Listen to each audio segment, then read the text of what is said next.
कर रहा हूं कि जिन लोगों ने ख्वाहिशात पर कंट्रोल पा लिया, वो थोड़ी देर की तकलीफ तो हो सकती है, लेकिन हमेशा के लिए अल्लाह अज़्ज़ा वजल ऐसी इज्जत बख्शता है कि आप उसको गुमान भी नहीं कर सकते, गुमान भी नहीं कर सकते। आज हमारे रूहों की तरबियत की जरूरत है, जिस्म से ज्यादा रूह की तरबियत करो। और जिसकी रूह गलीज हो गई है, उस रूह का लोगों के दरमियान रहना एक मुर्दे की तरह है, मुर्दे की तरह है।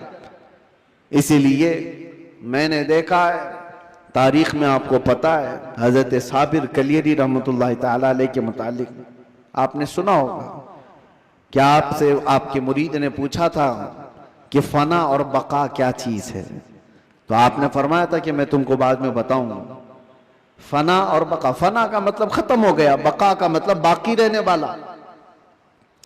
तो आपका इंतकाल हुआ, आपका गुस्ल कफन सब करके जनाजे के लिए रखा गया, तो कौन आगे बढ़े नमाज पढ़ाने के लिए?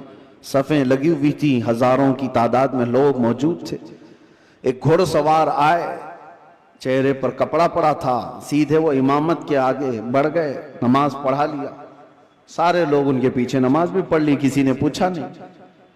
और वो आए हुए बुजुर्ग नमाज जनाजा पढ़ाकर निकल रहे थे, तो उनके वो मुरीद खास जो साबिर कलेरी के थे, उन्होंने उनको पकड़ा और पूछा, आप कौन है?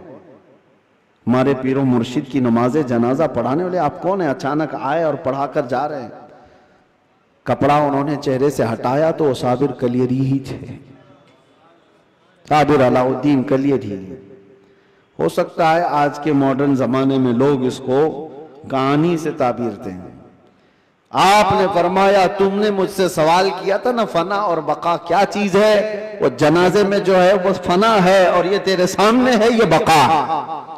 जिसने रूह की तरबियत की अपनी जिंदगी में, अल्लाह ताला मौत के बाद भी उसे तसर्रुफ अता करता है, उसे तसर्रुफ अता करता है। सही रिवायात में मौजूद है कि जिसने अपनी रूह को अल्लाह और उसके रसूल के हवाले किया, अल्लाह उसकी जिस्म की भी हिफाजत करता है, सिर्फ रूह की नहीं, जिस्म की भी।